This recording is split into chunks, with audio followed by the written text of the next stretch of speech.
Hadir. Aditya. Hadir nih. Ahmad Sahroni. Paul. Ahmadudin. Hadir. Ayu. Yulianti. Azril. Hadir. Dimas. Hadir. Elsa. Hadir. Fadriansa. Hadir. Indra. Hadir. Ahmad Mutiara. Faiz Alman. Restia Melani. Lutfiana Maria. Lutfiani Adiantia ya? Aditya. Khairul Fikri. Rehan. Tahrul. Muhammad Fahri. Hilman Arif. Muhammad Zali. Hadir. Aizar Lutfian. Musliha. Ida. Nur Alfi. Nur Hayati. Putri. Ranti. Hendra Septian Nugraha. Hido. Rizka Astia. Rizky. Sheila Nur Alifah. Iva.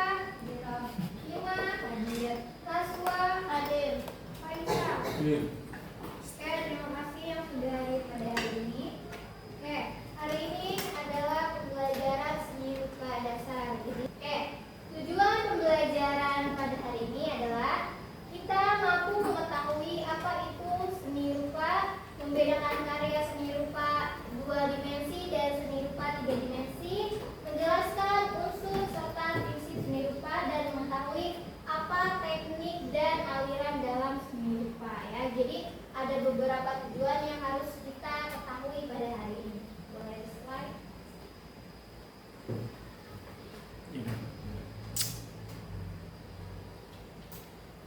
Nah, sebelum kita memulai materi lebih dalam, Miss ada pertanyaan ya untuk kalian semua yang bisa menjawab boleh angkat tangan ya.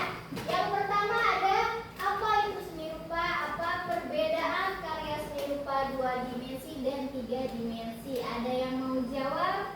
Oke, silakan. Seni rupa adalah cabang seni yang hasilnya bisa dilihat dan dirasakan dengan indera penglihatan dan perbedaan perabaan, contohnya seperti lukisan, patung, batik, dan kerajinan tangan. Thank you. Oke, pertanyaan kedua, mengapa setiap karya seni rupa memiliki unsur dan prinsip tertentu? Ada yang mau jawab? Silakan. Setiap karya seni rupa memiliki unsur dan prinsip karena unsur dan prinsip itulah yang membuat karya tidak seimbang dan bermakna. Oke, thank you ya. Terima kasih yang sudah menjawab pertanyaan saya. Jawabannya sudah bagus. Namun pengertian seni rupa adalah penglihatan dan perabaan karena memiliki wujud asli atau nyata ya visualnya. Seni rupa menekankan pada bentuk, warna, garis, tekstur, ruang, dan komposisi untuk menciptakan suatu keindahan. Secara umum, seni rupa itu dibedakan menjadi 2. Yang pertama ada seni rupa 2 dimensi, yang kedua ada seni rupa 3 dimensi ya. Nah, pengertian dan contohnya juga beda. Kalau seni rupa 2 dimensi yaitu memiliki panjang dan lebar, tapi bisa dilihat dari satu arah aja. Misalnya kita melihat apa? Poster, lukisan, atau jadwal pelajaran. Sedangkan kalau karya 3 dimensi yaitu karya yang memiliki panjang, lebar, dan volume atau tinggi, contohnya patung atau keramik. Nah, kalau patung kan kita bisa lihat dari berbagai arah, bisa dari kanan, kiri, bahkan di atas aja bisa gitu ya. Sama halnya dengan keramik atau vas bunga ya. Nah, tujuannya untuk mengungkapkan ide, perasaan, dan keindahan serta memberikan pesan atau makna kepada pendengar. Kita mengenal unsur-unsur seni rupa dulu nih. Yang pertama ada titik ya. Unsur paling dasar dalam seni rupa menjadi awal dari semua bentuk visual. Titik dapat membentuk garis, bidang, dan bentuk bila dikembangkan. Titik kecil pada lukisan teknik pointil, contohnya ini salah satu karya saya pada tahun 2024. Ini gambarnya titik-titik kecil bisa di zoom. Nah, ini adalah titik ya, tapi bisa menjadi sebuah objek atau bentuk ya.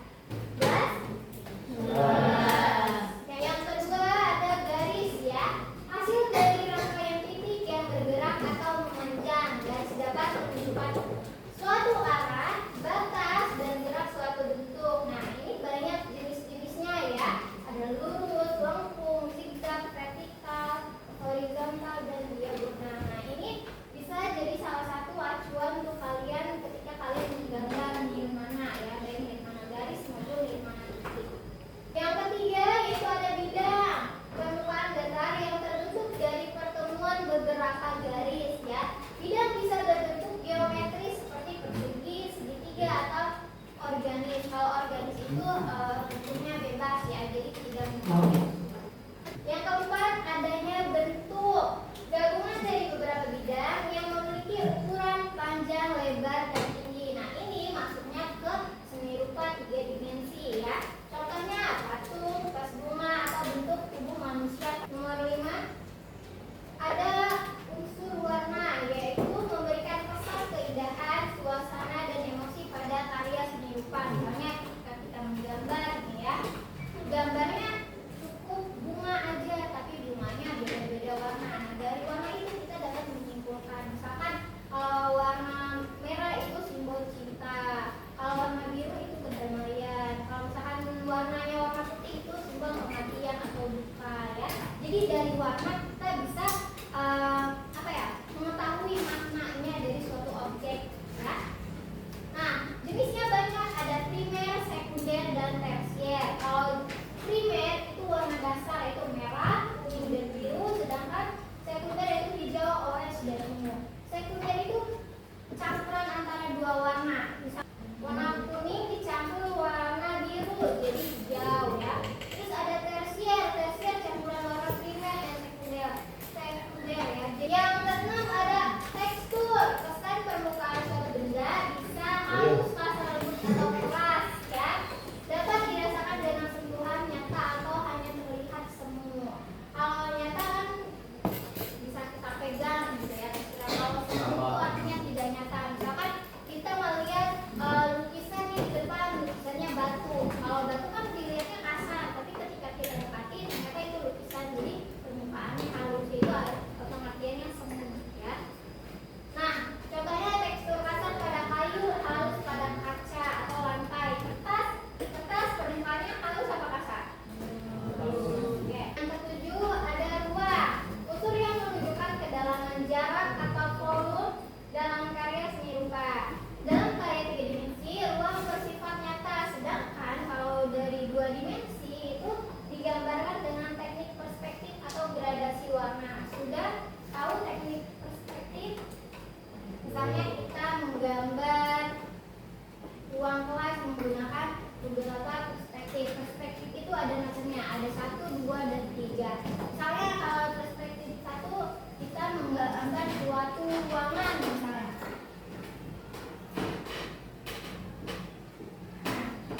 Ini namanya perspektif 1 ya. Misalkan di sininya ada meja. Terus di sininya ada sofa misalnya.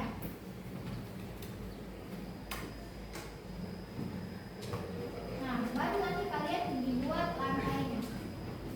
Nah, tadi kan udah mengenal unsur-unsurnya, sekarang kita mengenal prinsip dari seni rupa. Yang pertama ada kesatuan ya. Dia membuat semua unsur seni rupa tampak menyatu dan serasi sehingga karya terlihat utuh dan harmonis.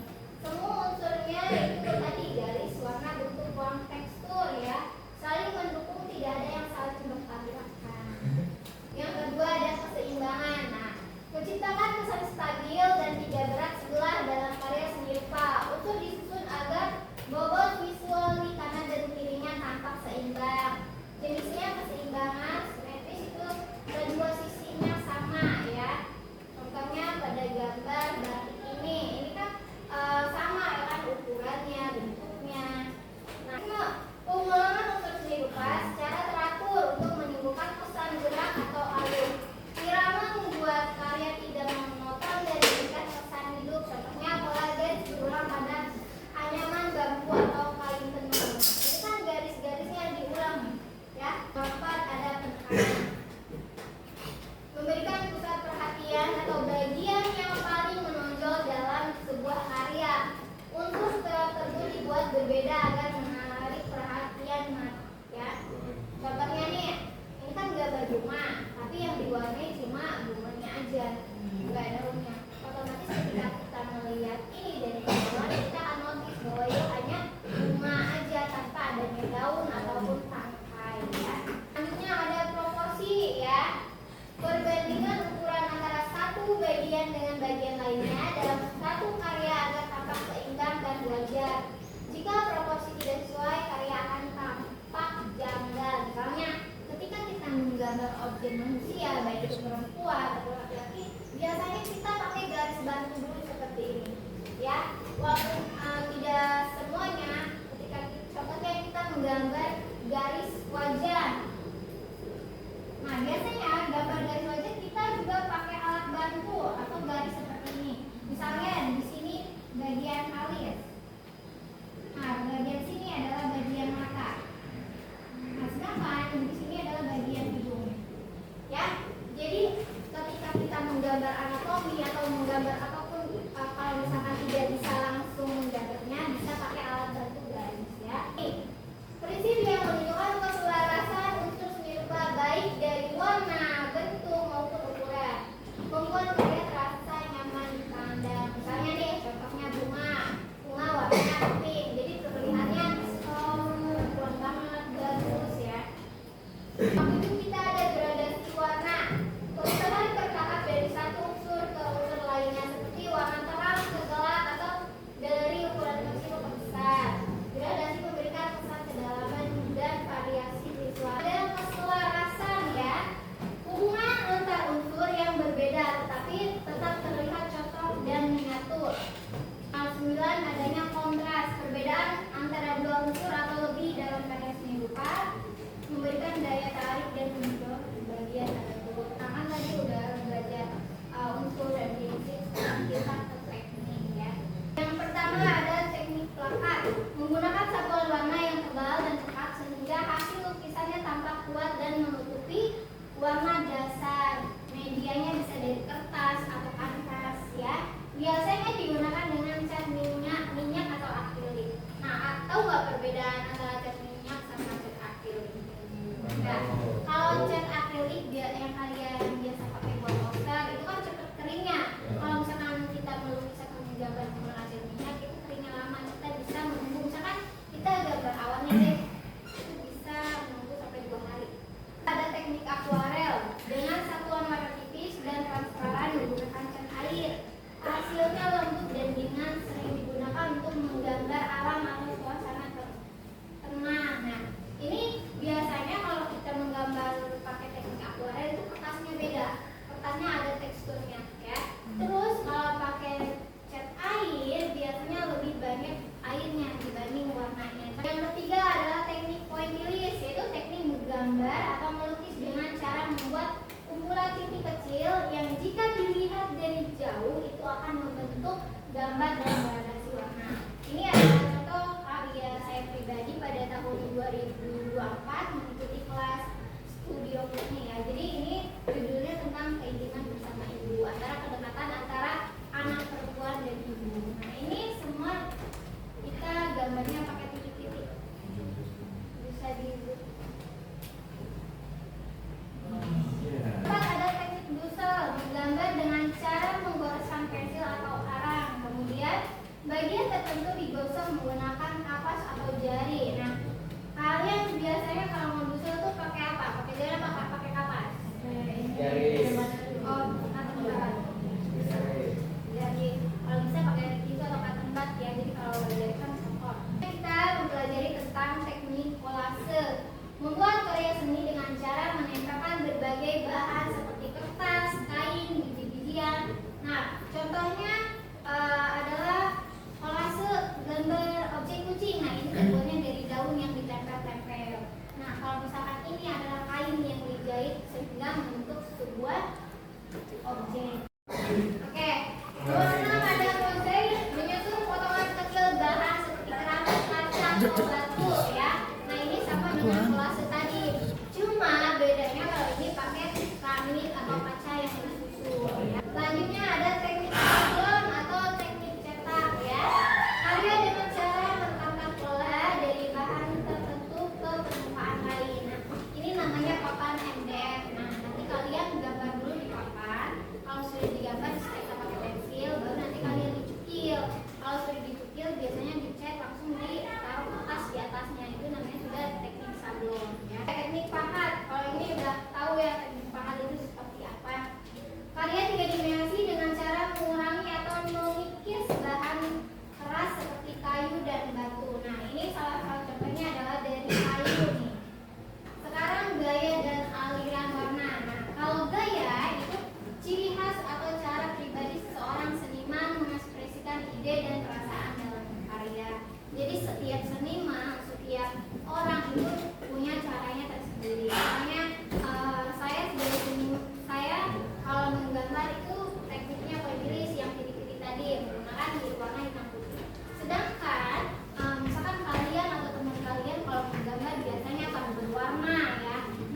distorsi. Distorsi itu adanya perubahan bentuk ya.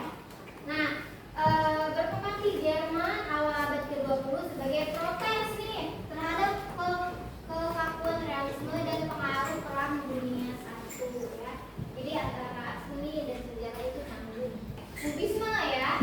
Kubisme berasal dari kata kub atau kubus. Nah, aliran ini menggambarkan objek dengan bentuk-bentuk geometris seperti kubus, bola, segitiga atau prisma ya. Nah, dipelopori oleh Pablo Picasso ya di Prancis pada awal abad ke-20 yaitu 1907. Nah, ini salah satu contohnya Pablo Picasso. Nah, ini adalah wujud asli Pablo Picasso. Cuma kita diubah menjadi bentuk kubisme. Kubisme itu gambar kayak tadi ya, kubus bentuknya ya, jadi tidak sempurna. Selanjutnya kita mengenal surrealisme, melampaui realitas. Aliran ini menggambarkan dunia mimpi dan khayal di bawah sadar. Kadang bentuknya aneh-aneh kayak kita tidur di siang bolong tuh mimpinya kan suka aneh. Muncul pada tahun 1920-an setelah Perang Dunia selesai. Nah, ini gambarnya dua ya. Nah, ini kan tidak realistis kan, ada nggak sih jamnya mereka nggak ada. Nah, abstrak, tahu abstrak? Tahu ya. Ya, coret yang tidak menggambarkan objek nyata sama sekali, menunjukkan garis, bentuk dan komposisi untuk menimbulkan kesan tertentu. Nah, kalau abstrak ini berkembang pada awal abad ke-20 sebagai reaksi terhadap seni yang terlalu realistis. Nah, ini contohnya. Ini karya abstrak. Nah, ini juga termasuk karya abstrak ya, karena kan tidak membentuk suatu apapun, tidak membentuk suatu objek ya. Jadi ada pop art, tahu pop art? Nah, pop art atau popular art dari budaya populer dan kehidupan modern seperti iklan, komik dan tokoh terkenal muncul di Inggris dan Amerika Serikat tahun 1950 sampai 1960 sebagai reaksi terhadap seni abstrak. Misalnya ada Andy Warholnya Warhol. Jadi warna-warnanya emang agak mencolok ya, kayak komik. Nah, misalkan orang kayak gini. Faiz boleh baca kesimpulannya di depan. Pembuat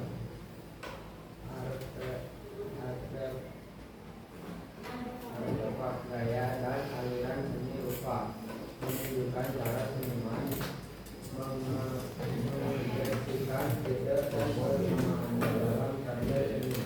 Gaya bersifat pribadi menunjukkan ciri khas setiap seniman. Aliran bersifat kelompok menunjukkan seniman, pandangan dan teknik berkarya. Setiap aliran seni rupa memiliki ciri khas, latar sejarah, dan tokoh populer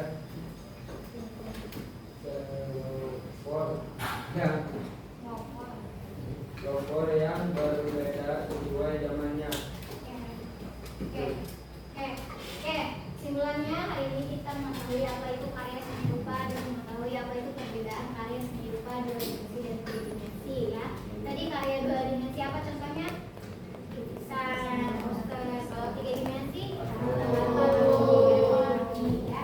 Terus kita saling menghormati sesama seniman karena setiap seniman gaya dan aliran itu berbeda-beda ya. Menunjukkan cara seniman mengekspresikan ide dan perasaannya dalam karya seni. Gaya itu bersifat pribadi menunjukkan ciri khas setiap seniman. Aliran bersifat kelompok ya.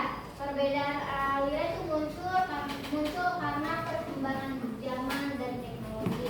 Kan tadi beberapa aliran itu tentunya di abad dan tahun yang beda-beda ya, sesuai perkembangan zaman. Dengan memahami berbagai gaya dan aliran seni rupa, kita belajar untuk menghargai keanekaragaman ekspresi seni, mengembangkan kreativitas dan imajinasi, serta menemukan gaya pribadi dalam berkarya seni. Ada 3 gambar di sini. Saya minta kalian untuk menjawab, boleh siapa aja, acungkan tangan dulu baru boleh menjawab. Ada 3 gambar di sini. Gambar di bawah termasuk apa? Nah, gambar yang pertama menurut kalian ini atau aliran